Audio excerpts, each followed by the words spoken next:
പ്രിയ സുഹൃത്തുക്കളെ, വയനാട് കാട്ടിക്കുളം പാൽ വെളിച്ചം ഫാമിലേക്ക് എൻ്റെ സെക്കൻഡ് വീഡിയോയിലേക്ക് എല്ലാ സുഹൃത്തുക്കൾക്കും നന്ദി പറയുന്നു. നിങ്ങൾ ഈ ചാനൽ സബ്സ്ക്രൈബ് ചെയ്തിട്ടില്ലെങ്കിൽ സബ്സ്ക്രൈബ് ചെയ്യുക, ഷെയർ ചെയ്യുക, ആ ബെല്ലബട്ടൺ ചെയ്യുക. ഞങ്ങളുടെ വാഴകളെല്ലാം ഇപ്പോൾ ഏകദേശം ഈ രൂപത്തിലായിട്ടുണ്ട്. അടുത്ത മാസം തൊട്ട് ഏകദേശം നമ്മൾക്ക് കൊലകൾ വെട്ടാൻ വേണ്ടിയിട്ട് സാധിക്കും എന്നാണ് തോന്നുന്നത്. പിന്നെ വെള്ളത്തിൻ്റെ ഇതുണ്ട്, വെള്ളം വളരെ കുറവാണ്. വെള്ളം കിട്ടാനായിട്ട് ഭയങ്കര ബുദ്ധിമുട്ടുണ്ട്.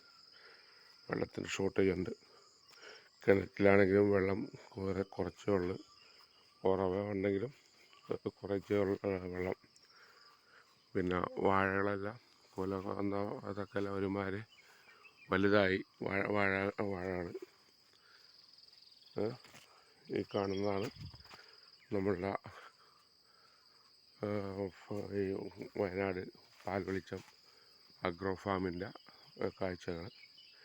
ഞാൻ നിങ്ങളെ പരിചയപ്പെടുത്താൻ പോകുന്നത് ഞാൻ പറഞ്ഞല്ലോ ഓൾറെഡി വെള്ളത്തിൻ്റെ ഷോർട്ടേജ് ഉണ്ടെന്ന് ഞാൻ പറഞ്ഞല്ലോ.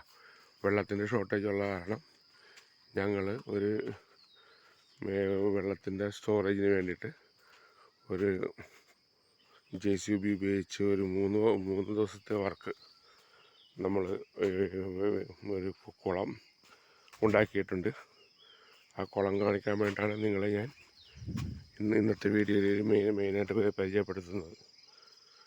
ഇപ്പോൾ അത് മാത്രമല്ല, എല്ലാ വാഴകൾക്കും നമ്മൾ കേരവള്ളി കെട്ടിയിട്ടുണ്ട്. ഇപ്പോൾ കേരവള്ളി എന്ന് പറഞ്ഞാൽ നിങ്ങൾക്ക് മനസ്സിലായിട്ടുണ്ടാവുമെന്ന് എനിക്ക് തോന്നുന്നു.